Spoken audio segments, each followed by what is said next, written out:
How's the Detroit Sports Podcast going?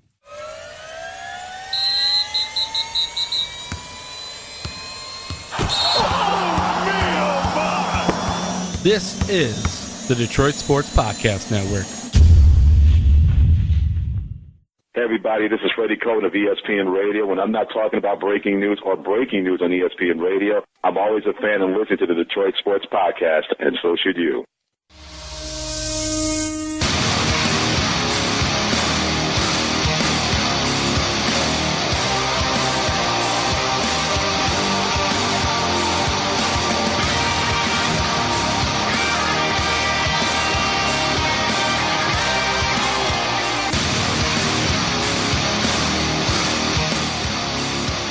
Welcome to the latest edition of Doc and Jock. I am the Doc, John Macaroon. Joining me, my cousin Adam, the Jock Strozinski. What's up, cuz? DSP Appreciation Week continues, baby. I appreciate having you here. It's going to be a great podcast recording. We're going to talk about the Lions, college football. We will probably see a resolution to the whole Ohio State investigation. We got to talk about college football, Michigan State. A new quarterback has been named for the Wolverines. A lot to get to, and I'm so thankful and I'm appreciative that you come here and do this podcast each and every day that we're scheduled to record. It's awesome. What's up, sir?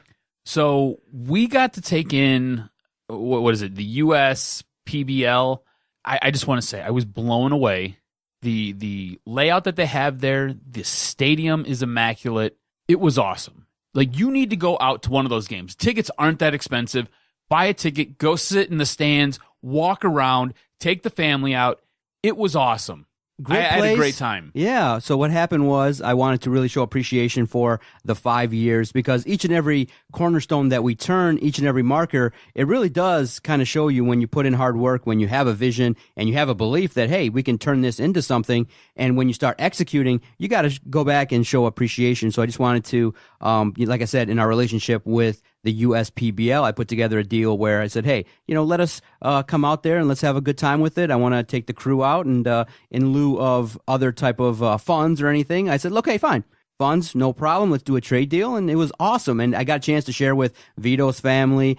You came out. Ryan came out, the producer at WDFN. Sky Kirstein came out, friend of the podcast. He's a cool dude. Yes, we got to extend First invites. Time I got to meet him. Yeah, we got to extend invites to those on the network as well. But some people obviously had to work or were out of town and they were not able to. But I got a chance to invite everybody involved with the network. And it was a good time. And that's all I wanted, was just to get everybody together, have some food, enjoy some laughs, tell jokes, crack wise, make fun of each other, kind of reminisce a little bit, and put a stamp on that chapter of the podcast. And now we're moving into the next chapter where, like you said, we're going to try and do the absolute best to continue to gain exposure, cover sports, have a good time, and use this platform in a way that advances everybody's cause. And that's the best way to do it. And in a couple of weeks, we'll share some good news regarding your situation. It's so great. I'm just, like I said, each and every week, something new is happening with the podcast that makes us thrilled and excited. And it's just awesome when, hey, you put an application to go see the Detroit Tigers and you're like, sure. So I'm 6 for 6, got a chance. Doc got a chance to watch the Cubs and the Tigers from the press box. How awesome was that? It was awesome. I mean, the Tigers won a 2-1 game, not a massive amount of offensive output, but it was just great to see all the Cubs fans. It was great to see the vibe. 2 old school baseball teams playing each other. It was just unbelievable, and I'm taking it all in more and more. So it's a great time, and especially this time of year too. Talking football, watching the Lions, looking at Michigan State, good news, bad news. It's just a great time to be talking sports. What else would I be doing at this point in time? So this is awesome. Great stuff. Definitely not ripping your nutsack in half. Yeah, you saw that, huh? I did. You're like... I was thumbing through the internet, and I was like, wait, what? How do you do that? Exactly. And then I seen you posted a link or an article or a video on it, and I was like, good man. He's up on it. Oh, I look at that and I'm like, holy cow. Yeah, that's something people need to look at, because he's like, oh, I'm going to be out for a while. Bryce Mitchell, UFC fighter, 10-0, is like, using a power drill, and that's why I don't use power drills. That's why I don't do work around the house. You do no work around the house. That's on the byline at the end of the article I put. I think he needs to retire from doing housework. How do you do that? Like, wait, how floppy is your nutsack? Exactly. And he posted a picture of the blood on his shorts. Oh, it was terrible. I don't understand how you do that. It doesn't make any sense to me. Like, look, I use power tools. I use them quite a bit. There have been times where I've been at your house and your wife has asked me, can you fix this for me? And I was like, yeah, I got this. Because I already know the deal. I know how you operate. Yeah, because that would happen to me at a much worse level where there'd be some removal, there'd be some leakage or something. I just don't understand how this happens. Yeah. How do you do this? It's unbelievable. Oh, my God. All of the stupid things that have happened to me in my life. I don't think I've ever drilled my own nutsack. Yeah, never, right? Stay away from power drills. I get freaked out even watching demonstrations on television where they're like, okay, you got to do this with a power saw. I'm like, whoa, careful, careful. I've seen too many videos, and now people are more willing to post their injuries, and it's tough. Do you ever watch like House Hunters or HGTV or anything like that where they're doing stuff, and you're like, I can't, I just got to turn away. No. You know what I could not turn away from? That epic collapse, whatever that was, that we called preseason game number 2 with the Detroit Lions. Holy cow. It was one of those things where I kept telling myself, why am I watching this? But it was so epically bad that I was like, okay, let's see what else can happen. Penalties, mistakes, the Giants quarterback, Webb, looking awesome. Unfortunately, one of the Detroit Lions linebackers hurt for the year on a juke by a second, third string quarterback. It was a terribly bad performance. And now we're left here a week later, and we have to kind of sift through what is the Detroit Lions right now, because Matt Patricia is not willing to really say, okay, that was really that awful. And he was just, after the game, he was shell-shocked because of the performance, but he's approaching it by saying things like, well, we're not looking at stats, we're looking at, evaluating the talent, trying to get to know these players. What does that mean? What does that mean? What it means is that, yeah, he's not exactly emphasizing the numbers per se, like how many tackles, how many yards per carry they're getting, how many, forced fumbles. He's kind of looking at overall, this is the grade I want to give you. And so I understand that part of it, but when you go out there and play football, you got to at least look like a football team. There has to be some results, though, right? Yeah. Like I understand that you want to grade based upon what they're doing out there, whether or not they're in the right spot or not, but results are part of the equation. They do matter. That's like you sitting down to take a math test when you were in school and the teacher's like, look, I'm not really into what your score is here. I might pass you. I might fail you. I just want to see some effort. And you're like, great. 2 + 2 is 42. And she's like, good job. You tried. You wrote something down. I'll pass you. No, dude, that's not how this works. And that is not how this works. Yeah, at this point in time, the evaluations would be pretty much mediocre to poor because it's awful. Of what we saw. They look so bad right now.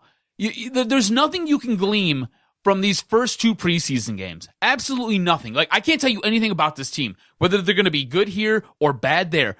I've got no clue because they've been awful everywhere. I've seen nothing that I can latch onto and be like, all right, cool. So it's going to be a little bit of a rough season, but I know for damn sure our linebacking core is going to be solid. No, I can't tell you that because I don't know.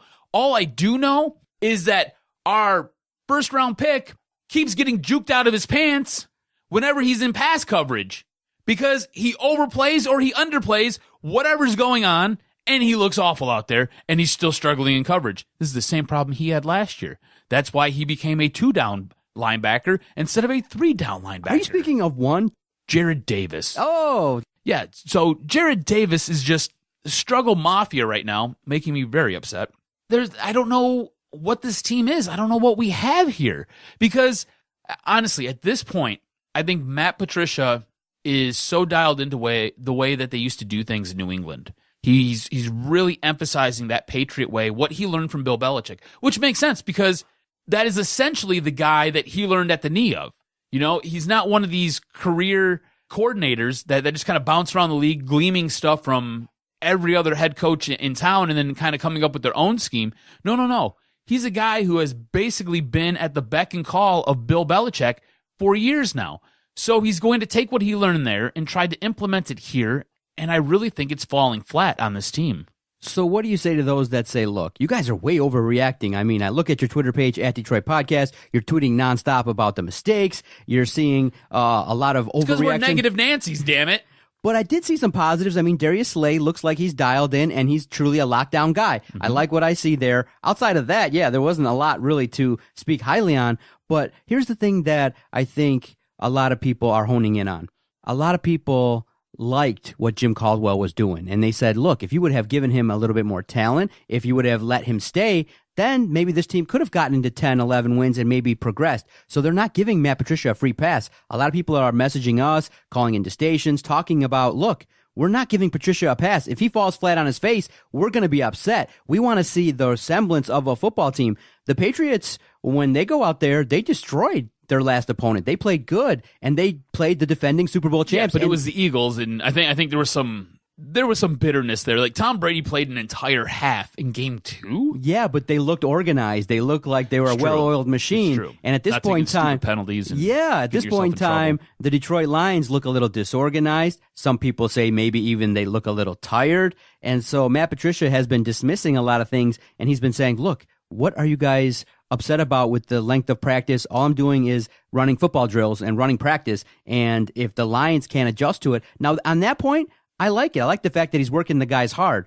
But at the same time, are they learning his scheme? Is it too complicated? Especially when everybody says it's vanilla. What's going on? Like, you can't execute basic tackling. You can't execute basic fundamental execution of offensive and defensive plays when everybody by and large says it's vanilla. So that's the part I'm getting stuck on is, okay, if you're sucking at vanilla stuff, what's going to happen when things advance to a higher level? I'm confused. Like, we're just going to assume the light bulb goes on and they're just going to pick up all his advanced theories? I don't get it. I want to touch on something you said. You said this team looks tired, or people say this team looks tired. I'm wondering if in that locker room there's a little bit of friction and there's a little bit of a rub, because you're transitioning from a guy like Jim Caldwell, who was he took care of his veterans. They wouldn't run real hard during the offseason, and they wouldn't run real hard during the preseason.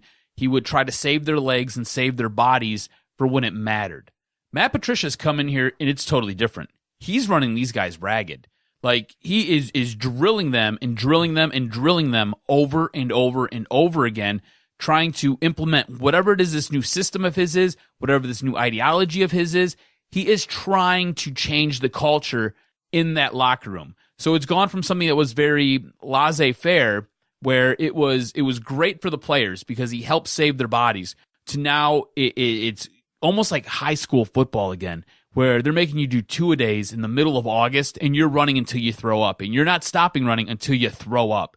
You know, and I just think there's this maybe a little bit of a rub here, because some of these older players, I mean, you got guys like Golden Tate out there. He's been in the league forever now. He doesn't need to go through this. He knows what he has to do to get his body in shape. He knows where he has to be, so when game 1 rolls around, he's there. He doesn't need to be ran through these drills over and over. He doesn't have to run until he throws up. He doesn't need that. So do you think maybe that there is this almost like some friction between the players and what's going on with the coaching staff and what Matt Patricia is trying to instill here? Because I could see them being tired. They look like they didn't show up on Friday night. When they took on the Giants, they looked absolutely abysmal. So I could see them being tired, and I could see them being overworked with these drills. If you look at what New England does something very similar. They usually look like crap for the preseason. Usually into game 1, it's kind of a coin flip for game 1. They either are hot and they're dialed in, or they're a little bit off. By the time game 2 and 3 rolls around, they're dialed right back in. So I don't know if it just takes a little bit, because New England will run you week 1, week 2 of the preseason. Usually week 3, they kind of let up off the gas a little bit. And then week 4 is just kind of coast. We're going to see what these other guys can do, our third and fourth liners can do. Based on what you're saying, it leads me to question how much culpability does Matt Patricia have in what we've seen so far in the preseason, because players have said, look, we're not trying to have a bad season. We have to go out there and execute. And it seems at least now for the first year or two under Matt Patricia, I kind of think now that the onus has got to be on the players, because at this point in time, the hope and faith level with a new head coach coming from a winning organization would say, look, he's implementing a system that will work. And if you crumb bums can't handle it, if you're too weak, if you're not somebody that can keep up in practice, then we're going to have you be gone. And I think at this point in time, his credibility is still high. Matt Patricia's credibility right now is still high because of the fact that he comes from New England. He's worked with Bob Quinn, and all he's got to say is, look, if we get the right players that do what I say, if we practice this hard, if we do what we got to do, and the weak will fall by the wayside. So at this point in time, I still believe his credibility is high. It's just kind of alarming that this group of talent is not as excited as maybe the fan base is not as passionate. Look, you got to go to work. You got to play hard to win football games. I mean, just look at the Eagles, look at quality football teams like the New England Patriots. They're out there grinding and they're working hard, and they got Bill Belichick, who basically, whenever there's a good play, will say, how come you didn't get 3 inches farther? And so I'm kind of still at this point in time, based on what you're saying, I still believe in Matt Patricia and his credibility is high. I put the onus on the players. Look, if you don't like practice, then step away from the field. You got to man up. This is football, and this is not a team that wants to get to 9-7, 8-8 every year. This is a team that wants to progress into the postseason. So if you got to do a little bit extra, if you have to practice 5 more hours a week, you got to do what you got to do. And I think you can kind of see that in just the way he's implemented his preseason. I mean, you have these guys going head-to-head in practices against other teams, you know? If you go back to how the Lions used to practice, it used to just be us versus each other, and then every now and then Jim Caldwell would roll another team in there, usually right around week 2, maybe week 3, they would sit there and they would practice against somebody else. I mean, Matt Patricia, since week 1 of the preseason, has been going up against competition. Exactly. You're like, you guys are going to go hit other people. Let's go do this, which I think is good because it does raise that competitiveness and it does help get you a little bit more dialed in. But I think it's a little bit alarming to me when you hear stories about how the Giants are heading in from practice at like 3, 4 o'clock in the afternoon and the Lions are still out there till like 7 and they're just running gassers. Like, wait, what? If anything, this team will be well conditioned. That's the one thing we can say. This team will be well conditioned. I just don't know if all that is necessary right now. Do you know what I'm saying? I would answer it yes, because of the fact that what you're trying to instill. Remember what Bob Quinn said at the end of last year. He said he was quite frankly alarmed at the lack of toughness with the team that was out there.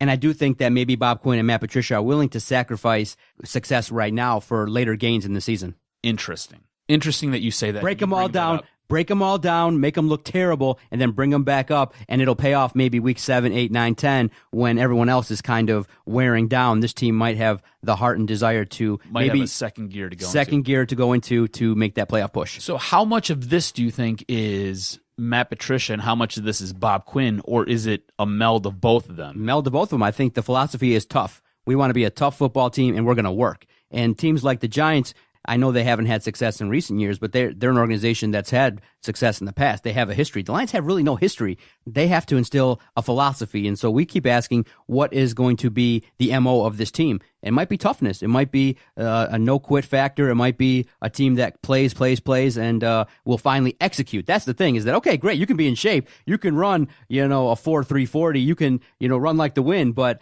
in crunch time, are you going to make that mistake? Are you going to hold on to the football? Are you going to know where you're supposed to be at the right time? Because by all accounts, Matt Patricia is going to instill a very complicated defensive scheme, and people have to pay attention to it. And I just hope that he can coach these players up and that they don't tune them out. That's the part where the fine line of success and failure is there in the NFL, is that Matt Patricia can always say, look, here's my resume.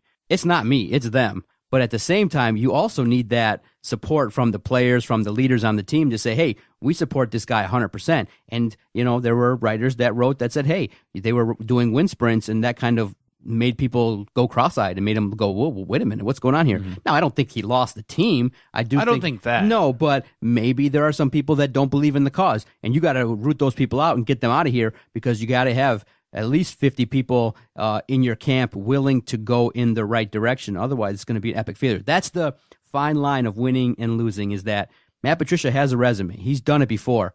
But at the same time, there was also a genius running the whole show. So how much credit does Matt Patricia get? He's got to come in here as a first-year head coach and make people buy into the system. And so that's where that little bit of delicacy comes in that, do these guys buy into Matt Patricia? We'll see it. I do think they will execute, but I see a lot of mistakes along the way. A little bit bumpy, like we said in previous podcasts. A little bit bumpy the first 5-6 weeks as this new system gets into place. It's not that easy when you have a new system in place, and especially with what you're seeing with this new practice system. They'll probably scale it back now, weeks 3 and 4. They probably will delay some practices, start a little bit later, practice just a little bit less, so that we can see a little bit of success. And especially this week versus Tampa, you're going to see the players play a little bit more. And I do think versus Tampa, you'll see some good plays. Hoping, right?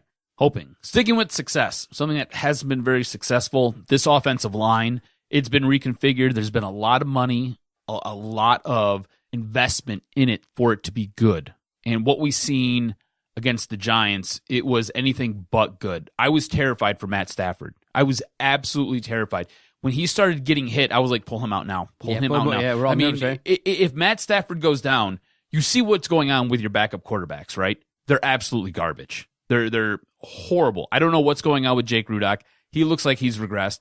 Matt Castle, I didn't really believe in. I figured Matt Castle was brought in here as a veteran to maybe help drive Jake Rudock and to try to get the most out of him. That obviously hasn't worked. Matt Stafford started getting bounced around like a ping pong ball. I was absolutely horrified, and I didn't want to see him out there anymore. Taylor Decker's coming out, and he's basically trying to sell that the O-line is going to be a good unit. Do you see this unit being good? I mean, TJ Lang's dealing with an injury already. Ricky Wagner has struggled, to be polite about it. Ragnow looks good. Graham Glasgow got rolled up on last week. So what are we talking about here? I mean, they're not beat up yet, but it's getting there. I mean, these guys are I don't want to say that they're limping into the first game of the season, but they're almost becoming the walking wounded, especially with TJ Lang. I don't know what's going on with this guy. Every single season he's hurt. Here we go. The offensive line. Call me down. Can you call me down? Yeah. I'm not going to calm you down. I'm going to ratchet up the All right, anxiety. ratchet it up. Here's the reason I'm going why to get my flamethrower. Let's go. Let's go burn something down. Collectively, you want to see this unit really help out Matthew Stafford, but again, you saw situations in which Decker and Wagner were both beat on similar plays, and you go, okay, what's it going to take for this unit to gel? And obviously, what's going to have to happen is you got to, really gel together. You really got to stay healthy, and you have to collectively pass block and run block effectively. Can an improved running game help out the cause? Yes, but here's the thing. I just can't help but think that they're going to revert to old ways and just kind of use the screen game to get a couple yards. They're going to try and really cover up some warts on that offensive line. It's going to be better, but are there going to be times when Matthew Stafford gets hit? Yeah. Are there going to be times where the opposing defenders are going to destroy our offensive line? Yeah. But at the same time, there are strengths that this team can play, and I do think that the short passing game, the screen game, utilizing Kerryon Johnson, Theo Riddick in the flats is going to be really effective. The main point of contention that I think you and I are both worried about is run block. I think that early on in the year, you just have to get that first monkey off your back, goal one, and get a 100-yard rusher. See, I'm not really concerned about the run blocking. Mm-hmm. My big concern is the pass blocking, because I don't want to see the dink and dunk. I don't want to see the short underneath stuff. I don't want to see the little screen passes going out, the bubble screens here and there. I don't want to see that. We've seen that enough. You've got guys on this roster that you need to utilize and take advantage of their speed and what they do downfield. You got guys like Marvin Jones, Kenny Golladay. Those are guys who can stretch the field, and they open up everything underneath for a guy like Golden Tate or for a guy like Kerryon Johnson catching a ball out of the backfield. But you need those guys to go downfield and kind of stretch everything out. And the only way you're going to be able to make those completions and get those balls downfield is by having effective pass blocking.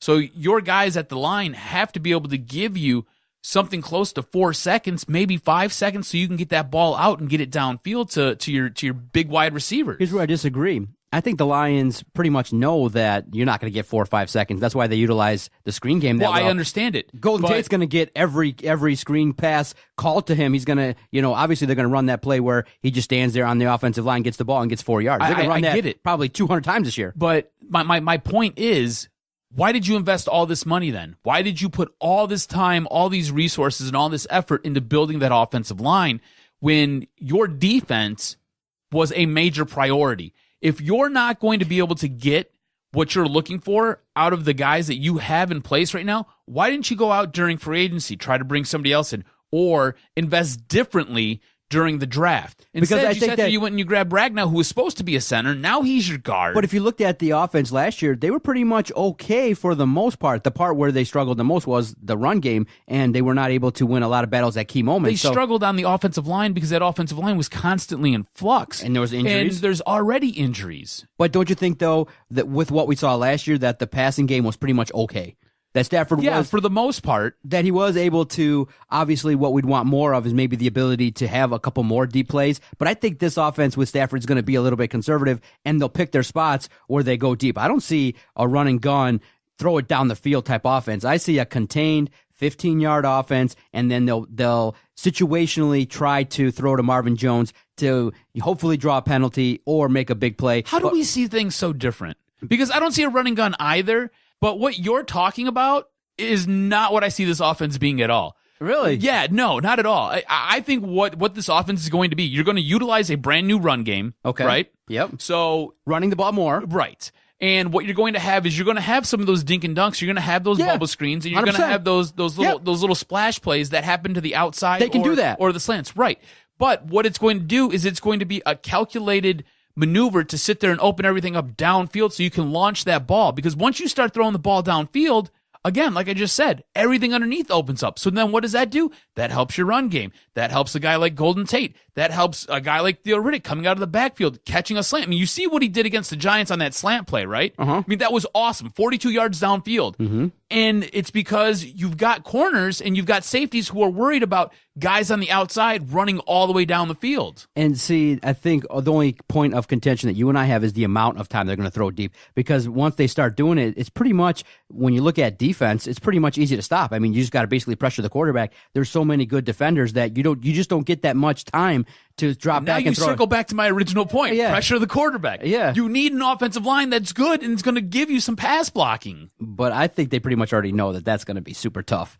I say that's why they're going to run the ball a lot more. I like how we argue in circles sometimes. I think they're going to run the ball a lot more, and I would say that you're going to see similar the amount of time that they throw deep. And I think that they're okay with that. They just want to really hone in on running the football effectively, getting that 100-yard rusher, controlling the clock, and maybe starting games from ahead, whereas make other teams react to what you're doing and force teams to come back instead of you coming back all the time. Do you know the one thing I can take out of what I've seen this preseason that's really positive? What's that? It's LeGarrette Blount. Nice, huh? Every time he touches the ball, he is falling forward. He's a guy who, it looks like the play is stopped at the line. Somehow he's able to bully his way up, and he'll get you at least 2, maybe 3 yards.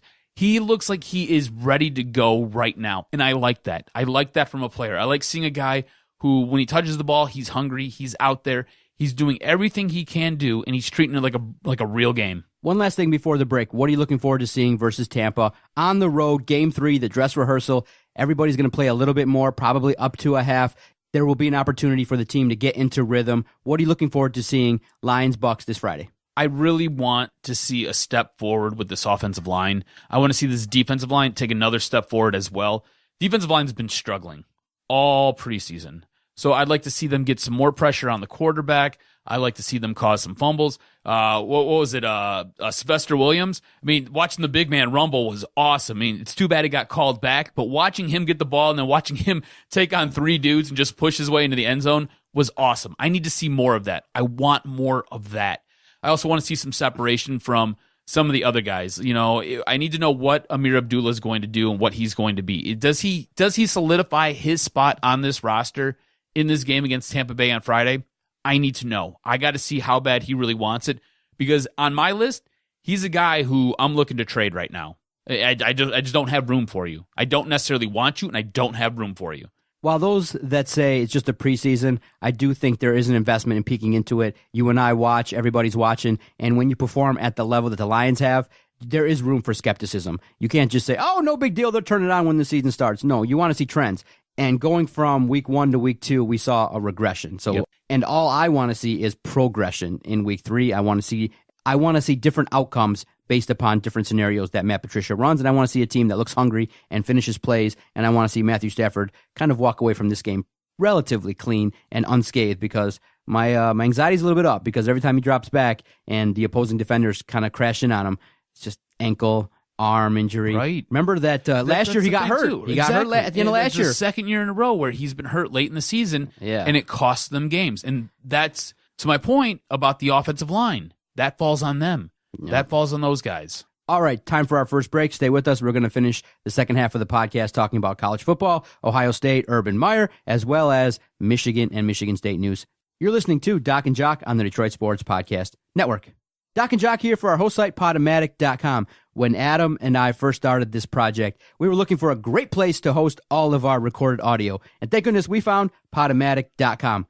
Why do we use them? There are several host sites that you can pick from. We chose Podomatic because I Googled the best way to upload podcasts quick and easy. All the hosts here can take our recorded audio, our great sports debates, the great interviews. We can upload the audio super quick to our host site. We've been able to grow this network since 2013 because of a quality host site. So if you're looking to start a brand new podcast, a brand new project, Adam, Gus, Shea, Jason, Vito, myself, all the hosts here on the network, we're going to recommend one host site and one host site alone, Podomatic. Credit Shore Professional Baseball League invites you to a summer of food, fun, and baseball. The week starts with Thirsty Thursday, where drink specials abound. Each and every Friday presents Fireworks Spectacular. Saturdays feature live band entertainment for that concert-like experience. Sunday fun days are for the kids with their favorite cartoon characters and superheroes. Every game, kids run the bases, meet their favorite players, and contest their skills in the wiffle ball field and speed pitch machine. So if you're looking for food, fun, and baseball, come on to downtown Utica and make Jimmy John's Field your summer destination.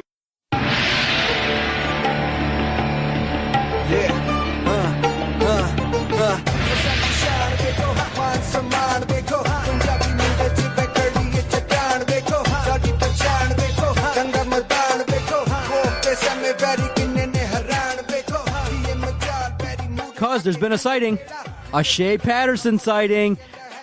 People have finally got a chance to go out there and actually see the man. I mean, my goodness, Michigan is protecting this guy. He wants to focus on football, is not doing a ton of individual media sessions. He will speak to the media, but he's not doing breakouts because I've tried, obviously. I said, hey, I want to talk to Shea Patterson. And they're like, oh, they replied. Thank goodness. Now we're getting replies, which is always awesome. But they're saying, look, he's going to talk to the media, but Shea wants to focus on football. And I can understand it. Dude's got a lot of pressure on him. He's been named.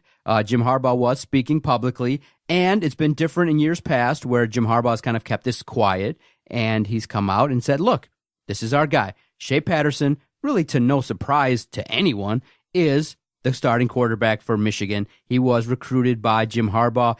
He probably was given assurances that, look, if you don't look terrible, you're the guy. Your heads and tails better. Harbs doesn't do that. He's not Lloyd Carr. Come on. No, he was given assurances, and he's been finally named the quarterback of Michigan. What'd you think when you heard the news? I was kind of blown away by it, and I was totally not prepared for it. You have to realize, Jim Harbaugh hasn't done this since Andrew Luck back in 2009. Oh. Like that's how long it's been since he's come out and named a quarterback before the season starts. So it leads me to believe a couple of things. One, Shea Patterson is the real deal. Number one, right off the bat. He's the real deal. I'm not going to put him in the same hierarchy as Andrew Luck because we have yet to see him throw a pass in a maize and blue uniform. So before I can crown him and anoint him, I'd like to at least see him play and see him do some things on the field. So that being said, it also leads me to believe that it wasn't even close. Like him in the QB competition, it wasn't even, I don't know why we're talking about it. Do you know what I'm saying? It seems to me that the moment that he was approved by the NCAA to come in and he could play right off the bat here at Michigan, he was the quarterback.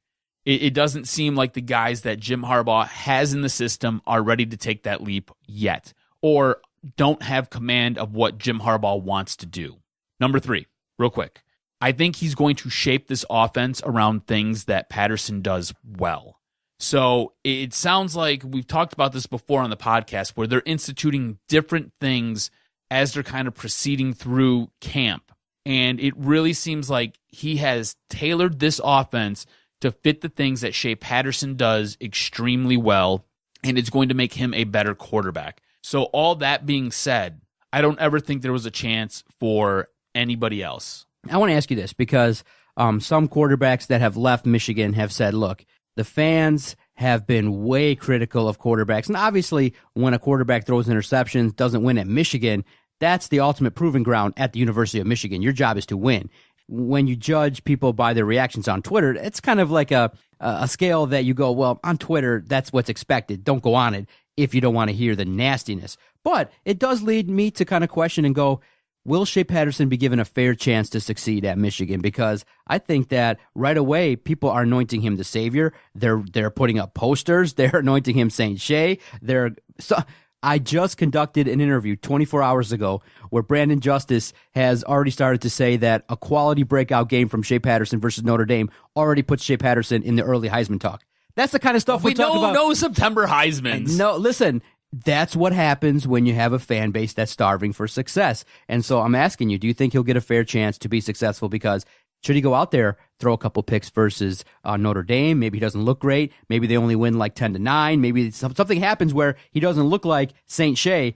Do you think he'll get a fair chance? Because this fan base is hungry. I like that, St. Shea. Yeah. Did you just come up with that? No, it was yesterday on Twitter. You got to follow along, buddy. I was busy yesterday. I'm sorry. Yeah, no, I know. I put that yesterday because I like that. Yeah, Good someone put Santa Claus, or someone made a reference to some quality about Shea Patterson. I said, why not call him Saint Shea? I like that. So, do you think he'll be given a fair shake at Michigan? Does he have a chance, or is he just set up to fail because the hype train is out of control? I think he gets a couple games.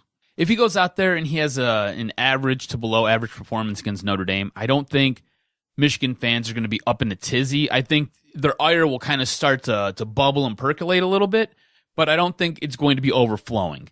All right. If by the time you know what I'm thinking real fast? What's that? Thinking that we'll send you to the Michigan State game in East Lansing, and if Michigan wins, just get out there and try and be part of a group that carries Shea off the field. Oh, that would be awesome. Carry him off the That field. would be awesome. Because when there's a lot of pressure and you succeed, this guy could be the king of the town, Yes.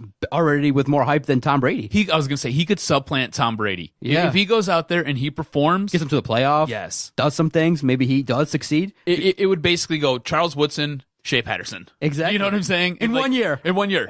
So, look, this could go two ways for him, all right? It could go two ways. One, it could be absolutely horrible, and this could just be abysmal for him.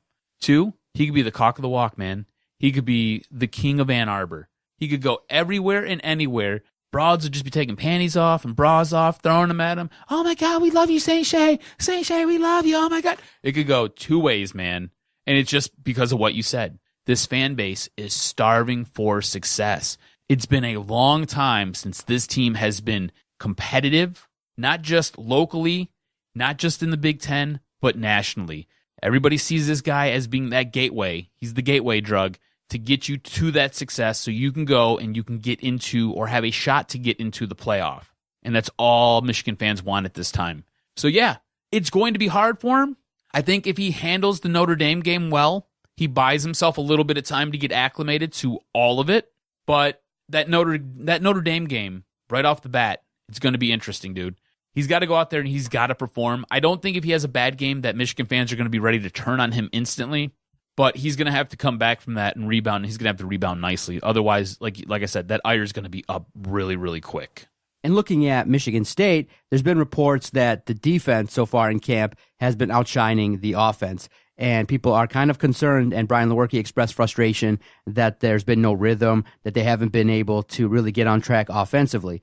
And you had asked the question, and you and I were talking before the show, just kind of talking about Michigan State. And I said, look, in the end, it's just practice. That's what it's for. There's scenarios in which you have to kind of, work out the kinks. And Michigan State has a coach that's a defensive wizard. So every single year in the last 4 years, the defense has looked better than the offense. Has the offense throughout the course of the season come out and really lived up to their expectations? No. So I can understand where people look at it and go, whoa, there's a concern. But all Michigan State has to do on offense is just open it up just a little bit, execute just a little bit better. The philosophies offensively that are in place can lead to success. The problem is that they kind of tend to revert back to really conservative running plays. They use only a handful of like draws and things like that. Handoffs that don't really do much. And sometimes we all sit here and scream and go, open it up, throw the ball deep. But now you got a quarterback that has the one thing that I think is exciting, similar to what's going on at Michigan. He's got elusiveness. He can extend plays. And I do think eventually they'll figure out how to utilize him. And I think it's no big deal. The Michigan State Spartans will be okay this week once they find out their rhythm, they get more practice time, and they take advantage of more time in camp. I'm a little bit surprised that this is what's being reported right now. You shouldn't be. It's the same thing every year because a lot of people don't really like our offensive coordinator. Dave Warner is a guy that I think is in the crosshairs. People say Michigan State could do better. Yeah, he's not real creative. I totally get it. But you have Brian Lewerke. And he showed a ton last year. For them to come out in camp right now and to say that they're lagging behind or they're struggling through camp early on, yeah, that surprises me a little bit. On top of it, you've got L.J. Scott back for his senior year. Again, I don't think either one of us expected that, and yet here he is. So you have all these returning pieces. Why are we struggling? What's going on here? All that being said, I don't think it hurts Michigan State at all. I think Michigan State, the beginning of their schedule, I think it's going to be easy enough to where they can work on a few things, fine-tune a few things, and then when the Big Ten season starts, we're ready to go. So I don't think it's going to hurt them at all. I am a little bit shocked by it, though. Okay, remember, I'm resetting something that we said weeks back, and now I'm going to pose the question to you, and you got to answer it. Who has more pressure on him to succeed? Michigan quarterback Shea Patterson, Detroit Lions quarterback Matt Stafford. Ooh. Who has more pressure on him to succeed? Whose ass is the hottest? Who needs to perform the most? Oh, that's a really good question. Do you mind if I steal that and maybe work that into Big Drew and Jim? Of course you could do that. No Okay. problem at all. I mean, no offense, but my team is splintering off and doing podcasts for other entities. I never in a million years did I think that. I thought, okay, you guys will go on to radio careers and things like that. I'm All of a working sudden- on that. Yeah. All of a sudden I see Adam's doing another podcast for someone else. Vito's doing another podcast. Jason's doing another podcast. I'm like, wait a minute. That wasn't part of the plan. It wasn't DSP send-off party. Hey, look, I got our podcast mentioned on the iHeartRadio app. That's what. So that was awesome to hear. So I did hear it. cool, right? That's right. I'm working on it. Just tell them Ed Network. It makes it a little better, too. Okay. The Detroit Sports Podcast Network. Okay. Yes. I'll talk to Slim. Yeah. That's a great question. That is a great question. So after what we've seen from 2 preseason games, I'm going to say Shea Patterson has more pressure on him right now. Because if I'm Matt Stafford and if what we continue to see holds up, I don't think anybody's going to expect anything from Matt Stafford when his offensive line is acting like a turnstile and he's got defensive ends and he's got defensive tackles coming at him with pitchforks and daggers ready to kill him 7 yards behind the line of scrimmage. I don't think any of us are going to expect anything from that guy. However, with Shea Patterson, I mean, you're already talking about it. Like, is the fan base going to turn on this guy if he has a mediocre game at Notre Dame, you know? So it's got to be Shea Patterson for me right now. Ooh, I would disagree. I would go Matt Stafford. That contract, I mean, now he's answering questions about his legacy, and he's like, dang. He did hint that there maybe is a little bit too much emphasis on the quarterback. He said when he was asked about his legacy and lack of playoff success, you don't really hear about defenders, cornerbacks, linebackers talking about their playoff record, but he gets it. The quarterback has the ball in his hand all the time. But he did say, look, I still got half a career left, and there's going to be an opportunity for me to have some success. So he's feeling the heat, and obviously he wants playoff success, but he's starting to realize, look, I could throw for 400,000 yards, 5 million touchdowns. If none of it happens in the postseason, it means nothing. It just absolutely means nothing. Where you're judged, and some people wrote, perhaps it is right and fair to be judged by the playoffs. No, it's not perhaps. 100%. Your final report card, your final judgment from everybody, from the majority of fans, is what you do in the playoffs. Great. You can go 10-6 every year, throw for 5,000 yards and 40 touchdowns. But if you get to the first round of the playoffs and you bomb and you don't play good and you don't lead your team to drives that are successful, you don't get no respect, no credibility. So I say Matt Stafford has the ultimate pressure because everything's in place. The team has been tailored around you. So you have been set up to succeed. Now it's time to take advantage of all the privileges you've been given. General manager from a winning organization, head coach from a winning organization. They're tailoring their offense. They got you your running back. You're obviously, you've had tight ends drafted. You have a wide receiving core. You're not going to get that much better in talent across the board because when you raise talent in one area, you got to be deficient in another. You can't have a perfect team. So you got to take advantage of what you got. You got to step it up. So I say Matt Stafford. Do you see any point where Matt Stafford ends up leaving the Lions, goes on, we'll say to like, not even San Diego anymore, LA, and plays for the Chargers and wins a playoff game and maybe wins a Super Bowl out that way? Yeah. I could totally see that happening. I could see it happening too. I mean, at some point, after 4 or 5 years of this deal, and he looks around and goes, it's just not going to happen. You start over at 34, 35 and go somewhere else. Maybe, just maybe, if he can draw the attention of Bill Belichick, maybe by then one quarterback comes in and a 34-year-old one comes back. Maybe you work out a trade. Maybe you just say, look, we'll mutually part at some point and get a bunch of draft picks, Matt Stafford to the New England Patriots. And then watch 6 years of greatness. He just goes back to back to back to back, 4 wins in a row. I was going to say, do you see any chance where maybe he, like, twilight of his career, right? It's starting to wind down, and he's no longer the starter for any team. He just kind of takes a deal where he can kind of just go play super low key and maybe pulls like a Jeff Hostetler move where he comes in, wins you a couple playoff games, gets you to a Super Bowl, wins you a Super Bowl, but does it as a backup. I mean, this is what we're talking about for this guy's legacy, right? His legacy is a backup. As a backup, he wins you a Super Bowl. Couldn't do it with all this talent in Detroit. You got Calvin Johnson. He's going to go in the Hall of Fame. You got Golden Tate, who's one of the best yards after reception wide receivers. Can't do anything. They've invested so much in this damn offensive line that looks like it's freaking pylons out there, right? Honolulu blue and silver pylons. And yet, this guy still can't get done. But he becomes a backup. I love and wins you a Super Bowl. When the story finally is revealed and the documentary's done about the Lions, it'll start with, well, Matthew Stafford never had a defense. Matthew Stafford never had a quality linebacker. Matthew Stafford never had a great head coach. Matthew Stafford never had, after Calvin Johnson, that go-to wide receiver similar. Oh, Matthew Stafford never really had a good tight end. Matthew Stafford never really had a good offensive line. Matthew Stafford just never had, he just never really had that combination of running backs, that 1-2 punch that you really need. And then eventually it'll just end. Matthew Stafford played for the Lions. That'll be it. That's it. Matthew Stafford, he played for the Lions. He played for the Lions. You can't make excuses anymore. No, he's aware. He's aware that he's aware that people don't respect him, and I know he's got to be burning inside going, man, I've done a lot for this organization. I've at least taken them from no wins to a couple playoff appearances, but he also realizes, okay, we got to take the next step. What'd you make of the rankings that came out? I felt, for the first time, very fair. MSU in the AP poll came out ranked 11th, U of M 14th. And I felt, you know what? That's very fair. It's respectful to both universities, and I do think it's a fair starting point. Had it come out where Michigan was 10th and MSU 11th, I would have been disappointed, but I have no issues at all with the AP poll ranking, and I do think that by the end of the year, it probably will shake out very similar, where these two teams might end up 6th, 7th, 5th, 6th at the end of the season. Yeah, I thought it was fair. I wasn't really surprised. I mean, I think through most of this offseason, I think both of us have agreed that Michigan State probably has the better team. Especially with all the knowns, right? I mean, they're returning 19 guys from last year. That's a ton. You got Brian Lewerke as your quarterback. Again, we talked about him and how I think he's an exceptional quarterback. So not surprised at all. I think Michigan State is adequately ranked. I think Michigan is ranked right where they should be. Would you be surprised that as we go along, when it comes time for the Michigan State game, both teams are undefeated. Both teams really need this win to stay competitive in a Big Ten East that is just rife with talent.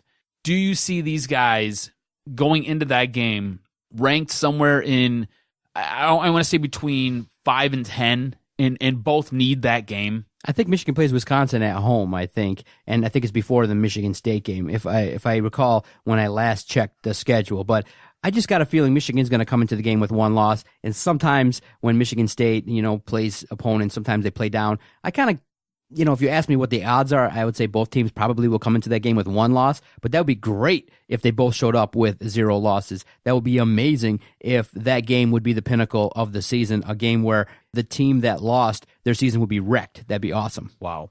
So I just pulled up the schedule, and you're right. Michigan plays Wisconsin the week before Michigan State.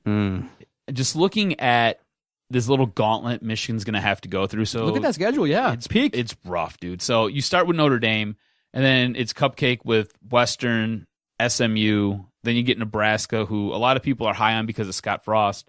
Northwestern, who the Fighting Fits are. Look, I like Pat Fitzgerald. I think he's a great coach, right? But it's Northwestern, right? Mm-hmm. Northwestern. Maryland, that's a dumpster fire. DJ Durkin, your boy, running players till they die. But then it's Wisconsin, MSU, Penn State. And then your reprieve at the end of all that is Rutgers, which is like fielding, I don't know, going to the freaking park and picking up 7-year-olds to play on your football team. So it's going to be tough for that 3-week stretch. It's going to be brutal. And then you get Rutgers, Indiana, and then you get OSU. So, man, Michigan, you know what, though?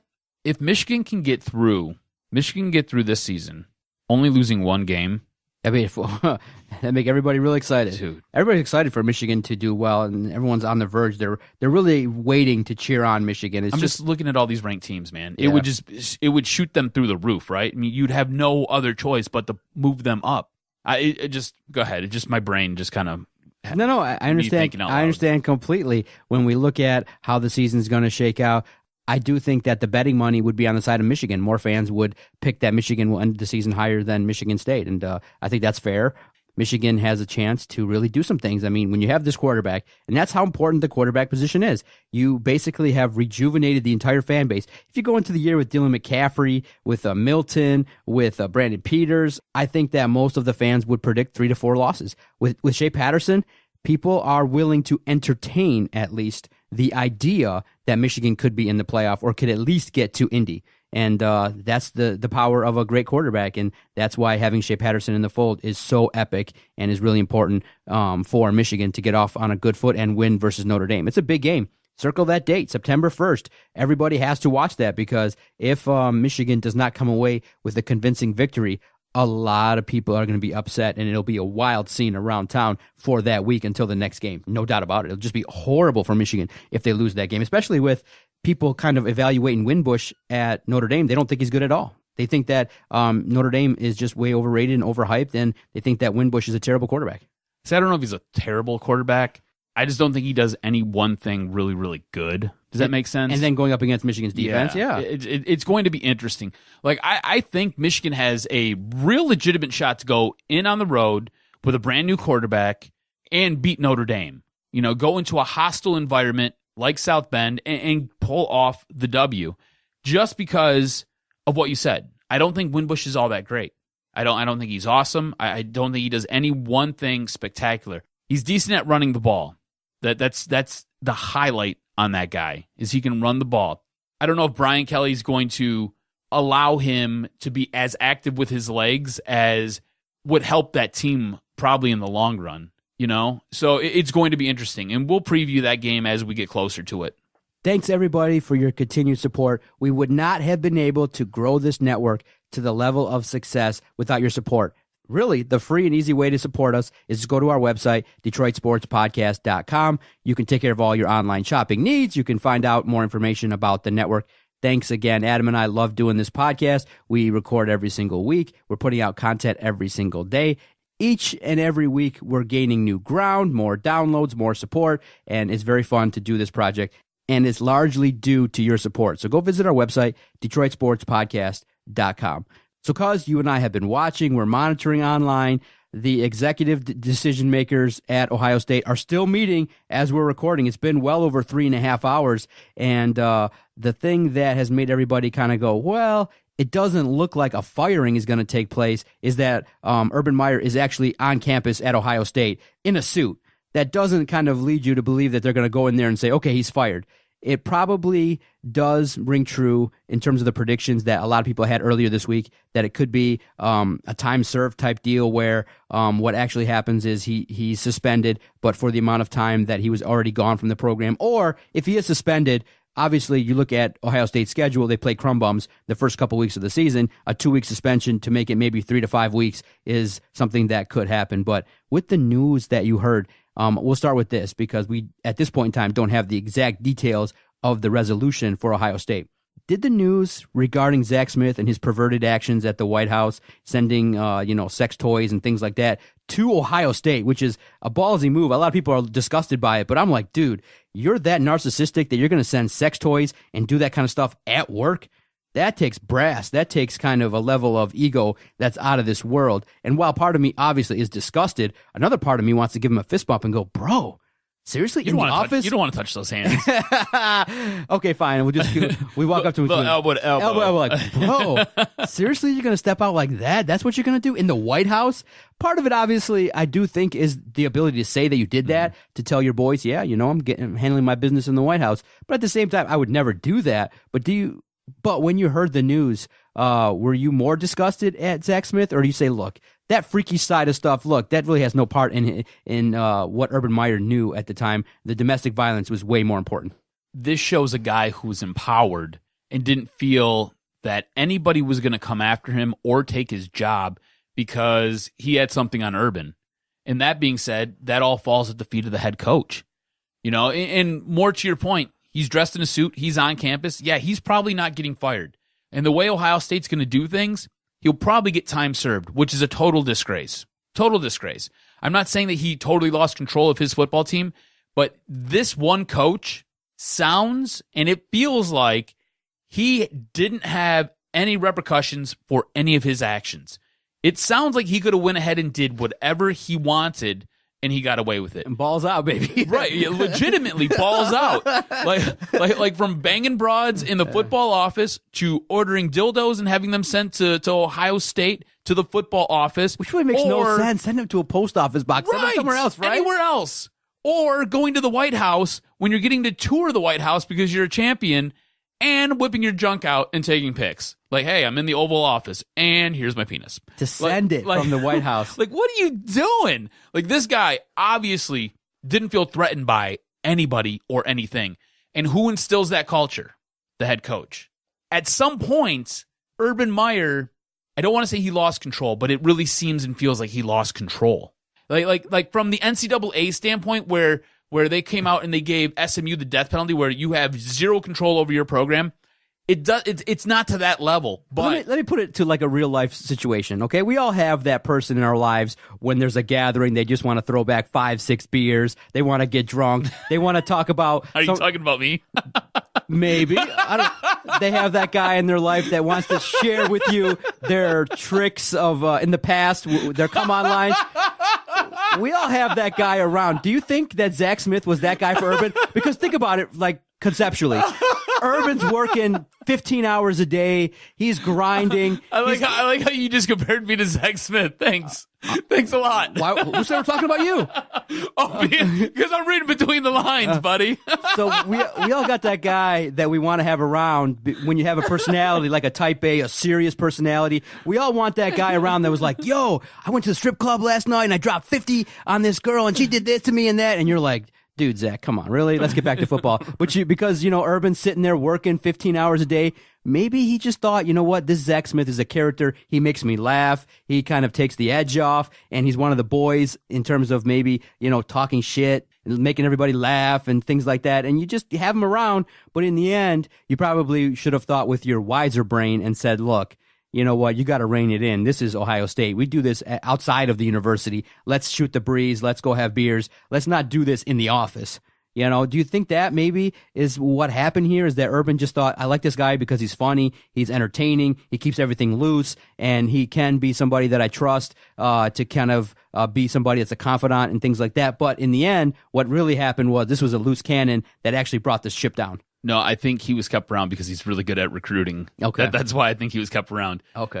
If you're a head coach, you're not keeping an ass clown around like me because I keep things loose and I make you laugh. That's not having at all. But if I'm pulling in 5 stars left and right, you better believe you're going to deal with me sending you a dildo every now and then and me pulling my wang out.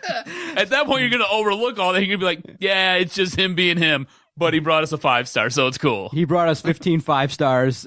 Every 5-star, every 5-star player allows for one dick pic. Exactly. So he sent 15 of them. He got cred, right? You find some way to offset that. I think that's why he was kept around. And thanks for comparing me to that loser. I don't know why you're taking it personally. I'm just saying in generalities. Generalities. After our conversation we had at the DSP Appreciation Day. I heard some things. All right.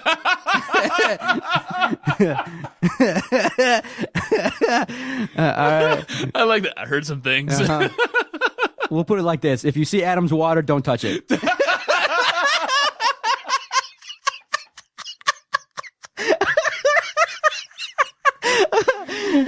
Don't share Adam's coffee. Don't share anything where Adam has put his mouth. So we'll put it like that. Just because I mimic stuff all good for the ladies. It's all good, brother. It's all good. Glad to share a laugh. But yeah, at this I'm point in time, a mess when I get drunk, okay? Yeah. Yeah. He's like, yeah. It's a situation in which most people do believe that Ohio State's not going to come away looking favorable. And here's the other part, too, is that they don't have to reveal the contents of their investigation. They're just going to come out and say, this is our decision, this is what we're going to do, and that's going to be that. I think a lot of people are going to be unhappy. And in the end, I don't think Urban Meyer is going to be fired. Now, we could be totally wrong. We might have to just take a minute at the end of this post-podcast and say that he was let go. But he's wearing a suit. He's not going to show up there and take a public firing. I think that a suspension of a couple games is probably the most severe penalty that this guy will take. Absolutely. And if he's going to take a penalty where he's missing games, it's probably only going to be 2. Exactly. Great podcast recording, sir. I laughed. We had fun. We educated, and that's the most important thing. Thanks for everybody.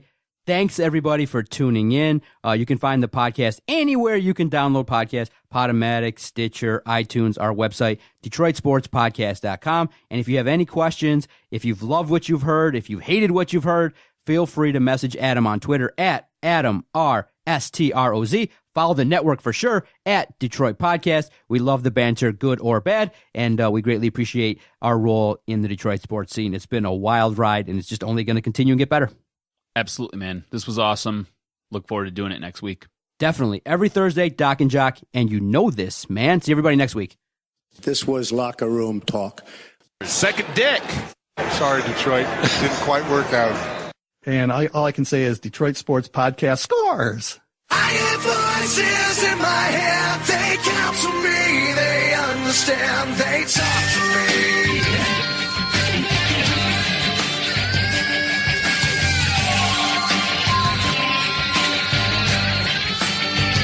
They talk to me.